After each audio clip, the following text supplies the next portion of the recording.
Greetings, and today I will just spill my brain on YouTube. I mean, not literally, calm down. Metaphorically speaking, I'm just gonna casually talk about Pragmata for a little bit. So let's just start immediately with the price and the expectations that come with that price. I did indeed go into this game with at least some specific expectations. For one, I was hoping that the prevailing gimmick of the game would, well, be implemented in a competent way, and also, judging by the price, I was expecting a certain level of polish, like I do with every game that is kind of above the $50 price range. Ah man, talking about video game prices is always so tiresome, but just to make it clear, in general, I think most games with about a 12-hour story campaign, mostly single-player experiences, for most people, it's a short one-off game that they will likely not replay. So I think $40 is a more realistic or a desirable price point for these games in any situations, but I'm just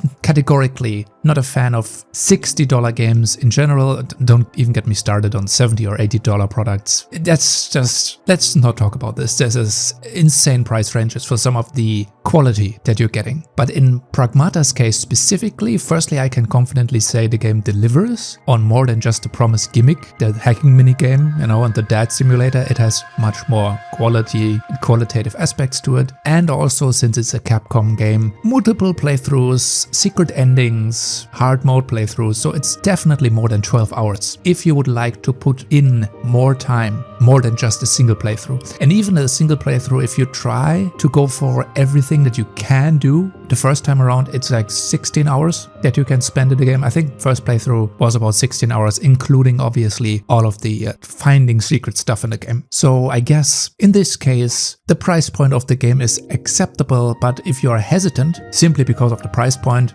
don't worry about it, because you don't have to play it now, you don't have to buy it now, you're not really missing anything. Just wait for a sale if you think 60 is too much, which is completely fine. Now let's move on to the gameplay. We can all agree that this is the strong point of the game, yeah? The gameplay is by far the highlight of the game, and thank God it is, because, after all, we're talking about a video game, so let's not forget that. I feel like certain people forget that a video game is supposed to be played, not watched. But, let's just move on to the actual gameplay. The hacking minigame is kind of quite elegantly implemented into the flow. Yeah, sure, the enemies are kind of appropriately paced, as in they're kind of slow moving, but otherwise I think it would quite literally be impossible to deal with the enemies if they were on the level of like a boomer shooter in terms of movement. It is also kind of what you sign up with. If you want to play this game, you're not signing up, and I did not expect this to be Doom or Dead Space. So if you are disappointed in the fact that the enemies are deliberately built around the idea of the hacking minigame, then I don't know what to tell you. That's the premise of the game. Obviously, it's balanced around the idea of you having to hack the enemies first before you can shoot them. The game is not built around you just being able to shoot the enemies without hacking them. At least that's not the intended way to play it. Don't step into this game expecting anything else than it is actually representing itself as. It says on the box how it's played, how it's gonna work, and it's completely balanced and structured around the hacking minigame, so you should expect this type of gameplay flow if you play the game. It's in a way almost kind of like a two-player, single-player game in that aspect. Not really, you're not actually controlling two different entities entirely, but you know what I mean. I also might still try to play this on a controller at some point to see if it handles differently or better. I had a bit of a nasty habit of dragging my mouse off screen while hacking. That was a kind of just my issue there. There's a skill issue. And yeah, that might possibly play different on a controller. Also, the button combinations, the default button combinations on the keyboard, the control scheme, had me accidentally switch between Windows languages, because apparently there's a shortcut or a hotkey that you can use to switch between languages. That's such a typical Microsoft thing, dude. Like having hotkeys that switch between languages, shit that nobody wants or needs. So I had to at least disable the shortcut keys in Windows and also put the game in full screen, and that got rid of that skill issue. But other than these two, let's say, personal gameplay problems, I had no other issues with the gameplay and most importantly, the performance. And since we're talking about performance here, just really quickly, can we just make a quick detour and talk about the RE engine? Honestly, dude, it looks good, it performs well, and holy shit, I can actually turn path and ray tracing on without completely having to use some sort of quality or performance upscaling. I could just run it in native and the game doesn't dip in frame rate. That's really good. Guys, can we just all abandon Unreal Engine for the RE engine perhaps? If we had to choose like a engine that's like the one engine that everybody uses, can we at least choose RE engine over Unreal slop perhaps? Maybe? Anyway, yes, I had no technical issues, no crashes, not even, frame drops or I guess lags or something like this. No extreme bugs either. And I gotta say, I really like the overall flow of the game. The combat loop is great. It's offering you both more offensive hacking options if you want to do damage with hacking, or you just want to do more gun damage and utilize the hacking just to open the enemies. You have actual like builds that you can do. And to be honest, in building into specifically Diana's hacking abilities can be pretty fucking good. I was a bit worried that the hacking itself might be taking a bit of a backseat as just a tool to kind of open up the enemies and then you shoot them, and that's the whole gimmick of the game. But it actually has a bunch of versatile applications, and some of the minigame challenges, if you have played them, they really push your hacking skills to the limit, which is good. In a normal game, yeah, sure, normal difficulty might be a tad bit easy, but at least the enemy density in the first playthrough feels right, at least in my opinion. It's lots of enemies, they are appropriately balanced, and the hacking feels impactful, not just a gimmick. And I actually wasn't expecting them to throw that many enemies at you, especially elite enemies. So applaud to the developer team on not skimping out on the challenges in the game. And again, if you play this on Insanity, it's gonna be appropriately more challenging. Obviously normal difficulty is the midpoint. It's kind of the most approachable difficulty, so I didn't struggle too much there. But on Insanity, this is, where the game might actually shine in terms of pushing you to the limit when it comes to utilizing every aspect of the game. The bosses are also at least no pushovers. There's a good amount of health, good movesets, and some of their attacks are pretty dangerous. Yeah, again, in normal difficulty, in the first playthrough, it's not going to be significant, but on Insanity difficulty, the bosses might genuinely get a bit tough. And then we have the weapons. The weapon variety is also very impressive, and in addition, most of the weapons, most of the secondary guns, I guess in this case, feel actually useful. I almost never ran into a room and then deliberately refused to pick up something or some weapon because it was shitty. Sure, you have like the charge piercer that's a little bit finicky to use, but it's still good, And some of the weapons that you get are either really helpful or just primarily powerful, either as damage or damaging utility tools. Some of these can both do damage and do something for you, stunning enemies or opening them up for easier hacking, whatever you can imagine. I haven't even tried and upgraded everything. That's kind of the point of multiple playthroughs. Again, it's a Capcom game. It's designed for you to go through the game multiple times and then upgrade and play with different weapons. And I think there's even stuff that you only get in different difficulty modes or different playthroughs. Many of the secondary weapons have really good gimmick ideas as well, and they are implemented extremely well. It's so many games where you have gimmick weapons or you have a lot of weapons, but a lot of the weapons are kind of just useless. It's rare that a new game like this comes out just out of the box and doesn't have a bunch of at least mediocre stinker weapons in the arsenal. So that's a really good sign. It's a really good overall balancing in the game. The hacking and then the mods, either the mods for Diana or for Hugh, both of them in the same vein provide very interesting avenues for build crafting, which I did not really expect. I didn't really expect like a full-on light build crafting suit to be in the game. There's also a few mods that you might think you need, but in the end, you might figure out that it might be more intelligent to slot in different mods. For example, the hacking range upgrade, I use that for almost the entire game until I at one point realized I don't really need it. So yes, there's indeed lots of situations where experimentation is actually encouraged, even though admittedly I didn't do a lot of experimentation with the mods in the first playthrough. But again, that's what another playthrough is for, you know? Adjust your mods, maybe go for a hacking build or go for like a full gun damage build. Just try stuff out. And then obviously we have the little hacking node interactions and Diana's specific upgrades herself. And there you can actually do some very impactful build crafting as well in this game. Again, my first playthrough, I was playing a bit too safe with some of the mods and her specific upgrades that you can use, but I plan on doing some more interesting stuff in the next playthrough. I mean, that usually seems to be how games like this go. You know, you get your arsenal of stuff, and in your first playthrough, you're kind of, I guess, conservative with the features, and then on the second playthrough you can start really experimenting with fully upgraded weapons, with different mods, for example. There's some really good stuff there. And the upgrade system is great as well. It kind of feels fair, and the access to upgrade materials feels like you don't need to farm your ass off, or you need to do like specific shenanigans. You know, it's encouraged to do the mini challenges. That is a little bit encouraged for actual either nice skins or materials. That's positive to see. You know, it's not just a meaningless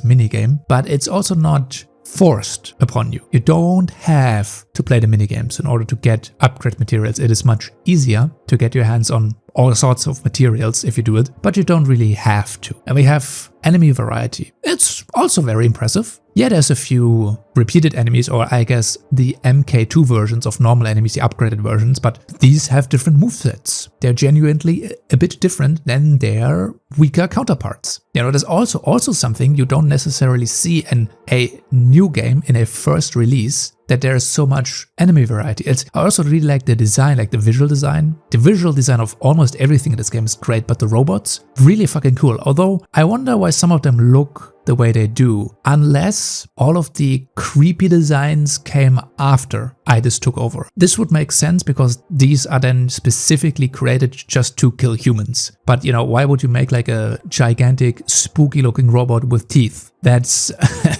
that doesn't sound like something a human would have built. But the design is great either way. Movement tech in this game, also very engaging. It's not the most intricate movement system, but you know, you got your little dodge, you got the perfect dodge, you got like the little slowdown during the perfect dodge, which you could use to do some damage or upgrade it. You got jump in order to jump over swipe attacks, stuff like this. And you can mostly just kind of run away from stuff. Yeah, dodging is needed in certain encounters, but a lot of things can be avoided by moving, by quickly sprinting away. I kind of halfway expected the developers to just kill you if you are not jumping or dodging. You know, it's like an either or. The game does put emphasis on jumping versus dodging, but you can do both to avoid attacks. You can just jump in order to avoid like a stab, and you can dodge to avoid a swipe. It's not completely exclusionary. And also the game is very fair with some of the encounters. For example, the second boss that you fight in a big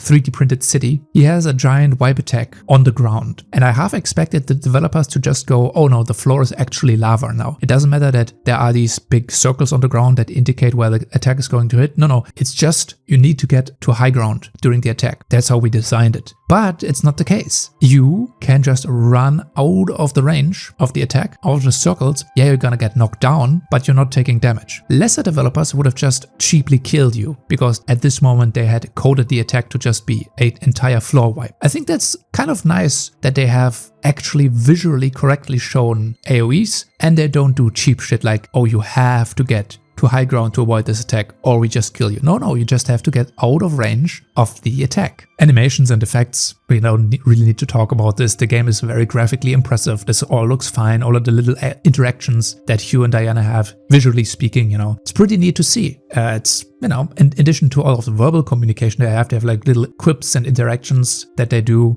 while they're either just around or while Hugh is idle or after they kill the boss or stuff like this. It's just overall very impressive looking game, very impressive art style, and very impressive gameplay. And again, the gameplay is the primary highlight of the game, absolutely, without a doubt. Now let's talk about the story and the characters. This is a bit of a more critical topic, I guess you could say. I feel the story itself is fine, but it's also a very safe story and also kind of predictable. Some of of the world building is cool, you know, the 3D printing, gigantic structures, the future tech, some of the AI stuff, but a lot of the Lunum filament lore is a bit basic, and that filament being like that evil consuming matter is kind of weirdly stuffed into the lore, kind of a conveniently discovered aspect within the overall research of Lunum and filament. You know, it also happens to be that filament is this evil, red-looking mold substance, and some machines seem to have control over it and can mold it into weapons. Yeah, it's a bit contrived. It's okay, but it's kind of just generic, I guess, video game lore stuff. The testing rooms are kind of nice aspect, you know, the city, the overgrown forest area. Story-wise, some of these, or the reasons why some of these exists, is a bit contrived to the point where even the characters argue, why would you recreate lightning effects indoor and bad weather effects in a generic like testing room? What's the purpose of this? I mean, in general, there's a tad bit of humor in the game that I don't really like. It's a game where it's this type of humor where it's deliberately bad jokes, and then the game is also kind of pointing out that the jokes are bad. I'm not the biggest fan of this type of comedy, but I can see past it. It's just a little bit Reddit coded humor, I guess. The biggest issue of the story in my eyes is the reveal of the villain and the twist villain reveal, and some of the mechanics of Diana's internal conflict in a very specific section of the game. To be honest, you know, let's be honest here. When we meet that one character trapped in the environmental testing lab, there just happens to be the same other child android, but with a very deliberately calm and emotionless voice, and she gives Diana some sort of mysterious code to shut down IDIS that only she seems to have, and then also conveniently, seemingly dies and vanishes from the story immediately. Yeah, my reaction as soon as I saw her was that she's gonna be the main villain. Like, come on. It's not IDIS, it's not the AI guy, that's too obvious. You know, we need some sort of twist villain. It's a modern game, it can't just be the obvious thing. And as expected, she is the actual villain, you know. Her motivation is fine, you know, she's literally kind of a child replacement that inherited the last memories of her creator, who was just betrayed by the corporation he worked for and lost his daughter. It makes sense that she wouldn't be too well adjusted, but as a villain twist, like a twist reveal, this falls totally flat. It's very predictable, just as the ending is, and some of Diana's issues, or the specific gameplay section where she goes through like a depression phase. She was like the first prototype built in order to heal the doctor's daughter, you know, but she wasn't good enough. And it's kind of up to us, the protagonist, to kind of turn that negative outlook around, because as soon as she kind of learns her purpose, because her memory was wiped, she kind of gets immediately depressed. And we turn that around pretty fucking quickly, which makes sense in a way, because we have kind of stuck around Diana for so long, and all of the memories that she gathered, it just makes sense that, you know, it's pretty obvious that she isn't useless. It is more than evident that from the gameplay perspective, like if a character like this, if an android like this existed with this much access to machinery that she could manipulate, that is something that is so far removed from useless, it's insane. This is the most useful machine that you could have ever envisioned. But you know, there's a little bit of a, I guess, dramatic section in the game where she's like half broken and she's questioning herself, but we get over that hump pretty quickly. It's, I don't know. Diana comes around pretty quickly, again seeing as Hugh basically supports her through the entire game. There is a little bit of personal struggle during the repair sequence. It felt a little bit forced, but again, it's due to the dead filament that's affecting her at the moment. It's an acceptable plot point. But how long is that sequence? 30 minutes? You know, you search for the repair bay, you put her in there, and then you get the reactor core to power up the machine. She's repaired, and that basically resolves the issue. You know, she isn't even second guessing herself after this. She's all in on, yeah, you convinced me, Hugh. I'm no longer useless. I don't know. It's a weird conflict that arises from that, what's supposed to be, I guess, a negative downtime before the last act begins. It's like the low point of the characters, but it's over really quickly. And then we have Eidos as the AI. It's kind of also sadly a bit unceremoniously dropped as a plot device. Once he's rebooted, he's kind of just a henchman of the other android, and turns out he was a henchman all along, which is kind of weird. I was hoping that this would not be the case. I was more banking on the idea that Eidos, through some sort of weird circular logic, is trying to stop whatever 8 was doing, and thus he's also partly responsible for her imprisonment. But as it turns out, she wanted to reboot him to get her own goals sped up, and also Eidos did actually help her kill the humans from the beginning. So yeah, I guess she wanted to reboot him in order to gain more control, and the code that Diana put into Eidos was just her control code or something like this. And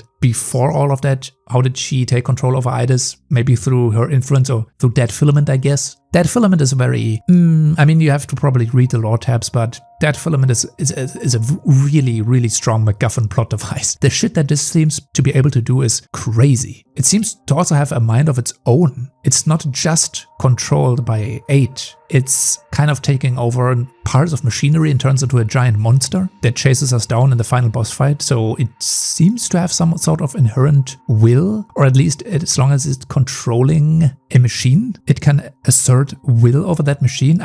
Again, it's really strange. 8 can control the flow of that filament. Something that, at least from what we see, Diana seemingly cannot do, even though they are kind of supposed to be the same android. And maybe that is a unique mutation that 8 has developed, because the doctor was talking about testing on these androids and testing out mutations of certain cures, certain things that could help his daughter.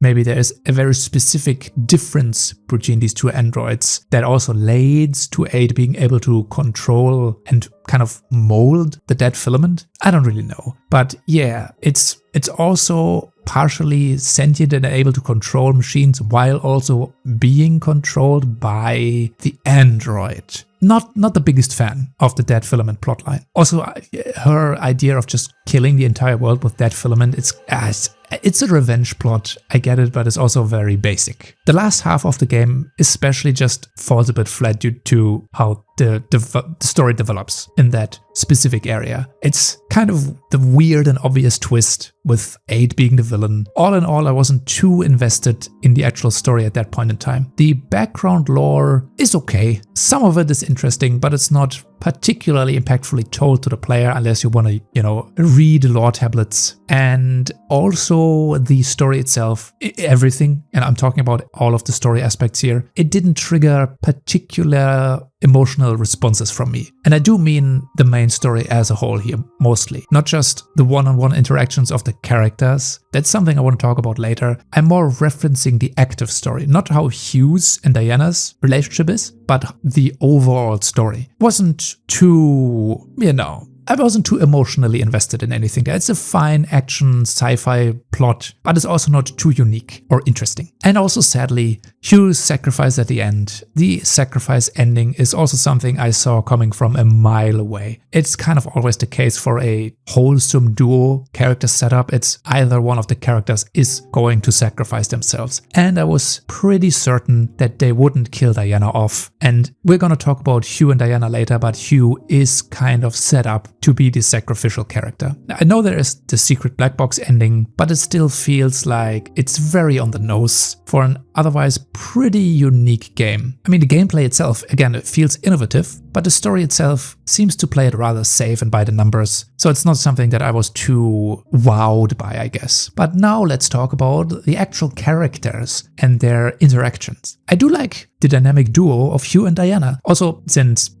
it had to happen at some point in time in the video, I will not be getting into depth into the drama that's going on around this game. It is profoundly retarded. All I will say is, when you see Diana, a child android in this game, and you see anything else but what is represented in the game, what is presented to you in the game, if you see anything else, that's your interpretation, and that is an over-interpretation, and there might be something wrong with you. not other people. There is something wrong with you, but that's all I'm gonna say about it. And Diana is obviously the star of the show. Hey, come on. Hugh is okay. I will talk about him later, but Diana just has the most amount of characterization in the game. Let's be honest here. First, she's kind of just coming across as a little bit uncanny valley, and I think that's almost supposed to be that way. I mean, come on. If you made a humanoid android, it would come across as very uncanny to other humans. But she has insane levels of adaptability, and she becomes much more human pretty quickly, like almost immediately. And again, that was how she is supposed to behave. She's built like that, you know. I do like the little dialogue quibs that you have. I also do kind of suspect that Diana might grow up to become a Redditor with the type of humor that she has, but I guess that's due to the writing of the game. But she's gonna become a Redditor if she's grown up. Let's be honest here. I guess she can't grow up. I forgot about it. She probably can't even grow up. Also, I immediately caught on to the point system. Is it a karma system? I didn't look into this, but you seem to gain points with Diana when you talk to her, when you interact with her, you know, the little musical note icon that appears when you gift her stuff. So I basically made sure to get all of the read Earth memories immediately and talk to her as much as I could, because I thought that had an effect on the ending. No idea if it has, but yeah. I basically did all of the REMs and did all of the little funny interactions that you can have, or at least I guess I did most of them. I don't know, does it have an effect? I don't know, it looks like it's doing something. Maybe there's another mechanic for the secret ending. Again, I haven't played this far into the game, it's just my first playthrough. I haven't played Unknown Signal yet, so I don't know if the, I guess, relationship or karma system comes into play, or do you build points with her? I don't know, but Diana's absolutely great as a character. Great writing, again, besides the jokes, some of the jokes, you know, I get it. It's just kind of normie humor. It's okay. The voice acting, both of them charming, and thank God her voice isn't grating. Dude, she's basically attached to you at all times. Oh God, can you imagine how bad it would be if she had awful voice acting? Or if she wasn't written well? Dude, that actually could destroy the entire game.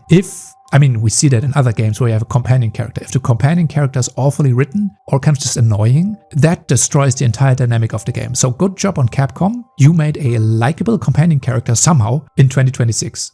You did it good. Good. More of this and less of the talking glove, okay?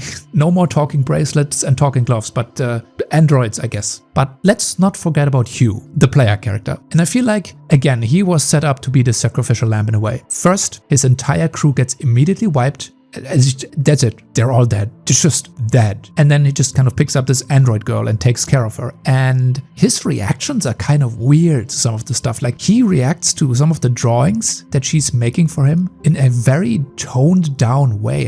If a random android girl like would have shown me drawings of, I would have had a much more emotional reaction to this. He's like very toned down. He is ridiculously calm in certain situations. I feel like he should sometimes have some stronger emotions or reactions to certain things.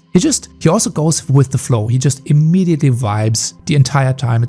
He's just internally really calm about certain things, you know? Not much happens with him during the story. I was expecting maybe that he wouldn't be used to dealing with children. I mean, if I remember correctly, he doesn't even have any children. And there even was a dialogue sequence in the beginning with one of his colleagues that did have a child. So I wonder if that was setting up or was supposed to hint at something, but apparently it didn't, because Hugh is immediately in the role of a caretaker, almost unquestionably so, and he does a good job. He does a really good job at it. It's just immediately crazy, and I think this is by design. It's by design to make him more of a blank character. He's kind of a goody two-shoes. It's easier to kind of vibe with him as a player character. He isn't off-putting. He's very rounded as a personality, you know, he's like a very soft personality. He's almost no hard edges, nothing that you could kind of, there's no friction. And to be honest, he doesn't have any flaws either. There's almost no character flaws there. And he instantly vibes with Diana too. I guess for the purposes of the story it's okay, but I expected him to take a while to get used to Diana, but he is like by the second boss, I think. He's being like, yo, we're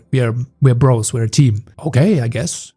It doesn't hurt the story that much, but he is way too open-minded about some of the stuff that is going on. Like, he's just, oh, okay, well, this is Android girl, okay. Oh, okay, I guess, yeah, let's do that. Okay, fine. Again, it's probably on purpose, but there's also kind of led to me never really identifying myself with him. So when he sacrificed himself at the end, not only did I see that coming a mile away, I was kind of more worried about Diana than anything else, seeing as she basically first lost 8, kind of a sister, you know, then she regained past traumatic memories, and she is about to lose Hugh, and she's also about to be shot back to Earth in a cargo container. Yeah, I don't know, man. Hugh feels kind of disposable as a character. Was he built to be this way? He does have a backstory, you know, the orphan thing, and then he has very supportive adoptive parents, so he has characterization and the background, but he just doesn't seem to develop much during the story. We don't really know the guy or know much about him besides the few snippets of backstory that we get,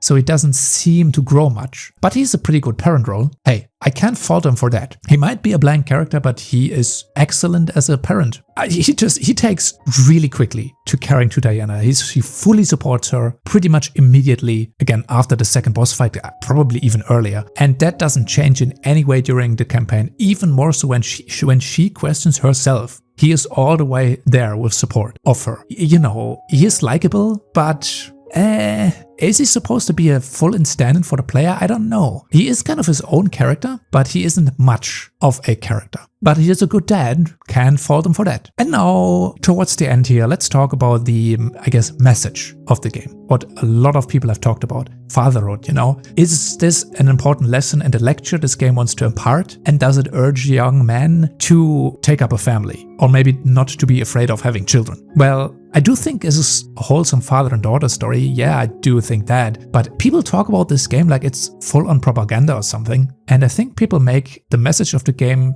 they're overblowing it. That's my opinion. There is a message there. Sure, you know, certain dialogue scenes lay it on pretty thick what the point is, and it's obvious as to what is being hinted at. And seeing as this is a Japanese production, I can see why. You know, they have a huge birthing crisis, but it's not aggressively pushing for the topic. And I don't think it's like the primary core message of the game, or it's I don't know how to put it into words, to be honest. I think it's just a wholesome message, but I don't think it's going to have the effect that some people hope it has. Is that the right way to say it? I do like the idea of this game. The message, the delivery is quaint, it's not too on the nose, it's tastefully done, and it doesn't go too far into the dramatic territory. But I don't really know if this game will inspire people to have a child. I don't know. So if a video game inspires you to make a family and that works out for you, that is really great. But is it going to be a trend or a flavor of the month for people like this? Are they gaining short-term inspiration? I would hope people are not adopting a child or making a family out of a whim due to this game and it ends up in a catastrophe. Because while I agree that nagging on the game, you know, the argument of, oh my god, children are really difficult to take care of and it's not as fun as you think it is. It's that typical kind of Reddit know-it-all, or I know it better than you. It's like, yes, yeah, I'm pretty sure everybody who plays the game knows that having a child is not just all rainbows. And yeah, it's really difficult and expensive. But on the other hand, yeah, I can't overlook this argument either. There is, you know, at least these people have a certain point. And while they're kind of condescendingly giving that message, the point is, you know, don't make a family or adopt a child out of, you know, a trendy video game or because you got shortly inspired. It's like a New Year's resolution that most people don't keep, and that can only lead to a horrifically bad outcome. Let's not do that, you know. And I'm pretty sure, very certain, if you didn't really have a plan to have children before you play the game, this game isn't going to do anything for you, and you're also not going to have children after that. If this inspires you to genuinely have a child and have a family, then this game achieves that, even for a single person, then that is really fucking good. That is a really, really fucking good, but is it realistic? No, but I don't want to put down people who are hopeful, or, you know, God forbid you have a little bit of inspiration and you're allowed to daydream a little bit. You know, God forbid people do this in this day and age. You gotta have a Redditor come in there and go, actually, having a child is like really bad, you know, it's wasting oxygen, you know. Yeah, we actually shouldn't have any children in this day and age because it's way too expensive. No, man, come on, shut up. Just let people dream about it a little bit. It's not hurting anybody. That's the thing. It's really not hurting anybody. For me personally, it was a fine message, but I never felt any strong emotions along the way. Maybe I'm a little bit too black-pilled for this type of plot to tug at my heartstrings. I don't know. Maybe it's just because I couldn't identify with Hugh as a character. Maybe that's why. Or maybe it's something else. I can get immersed in various stories and games. It's not like I'm always stoic and emotionless. Don't misunderstand me, you know, I'm not trying to be edgy. This game is fun and has a wholesome story, but it just doesn't inspire me in that way. I like it as a game, and the message for a young man, if you want to take it away, it's fine too. I mean, I'm not young, so maybe that's why I didn't take it away, but you know. Anyway, I don't think this game's message is problematic. I also don't think anybody's gonna found a family over this game. Maybe somebody does, and it all works out. That would be ideal, but especially in this today's world and society, I should stop with the fucking Joker talk, man. It's a wholesome story. It's a wholesome story. That's it. That's the extent of it for me personally. And that's it. Now, before we end it, let me speak on some of my worries with this game, because there is a few thoughts that I have at the end here. It could very well be that this game sets a precedent with its comebacks and mechanics. And depending on how viral this game is and how viral and important this game stays, we might see a bunch of uninspired copycats, including the companion character mechanics. And that could end up really badly. And I think if this happens, we are in for another wave of pure slop games, especially if this sweeps at the Game Awards. If this gets big Game Awards attendance, oh god. And I would hate for this game's reputation to be dragged into the mud as a trendsetter for the shit and the soulless scam imitations. That would be unfortunate. Both the gameplay gimmick and the companion gimmick could end up really fucking up the enjoyment of a game if it is implemented incorrectly. The good thing and the absolute best thing about Pragmata is that thankfully the two gimmicks are implemented in a competent way. But what will happen if any other game dev or studio or some soulless investor or whatever, they want to put these gimmicks into their product because they want to riff off of Pragmata's success, you know, they want to ride the wave, so to say. Ooh, buddy. Ooh, god, I can see this ending really badly. That's kind of, I guess, the dark side of a successful game, I guess. If it becomes a trendsetter, it will inspire rehash products. And depending how popular it is, we're gonna get an endless slop train of duo player gimmick companion slop. And I hope this is not the case. That doesn't mean I don't want the game to be successful, but I hope that maybe the challenge of the gimmick is so difficult for slop developers to implement that they can't get a game out of the door that actually has a functioning gimmick like this. Dude, oh god, we are gonna get fucking copycats. Oh god, we're gonna get copycat products. I can see it. Well, I guess until that happens, I'm just gonna enjoy Pragmata, who is forever going to be remembered as the origin point of at least how to do that right. You know, yeah, ending it a little bit on a lower note, I guess. I can't stop myself. Yeah, that's all I wanted to talk about. See you next time.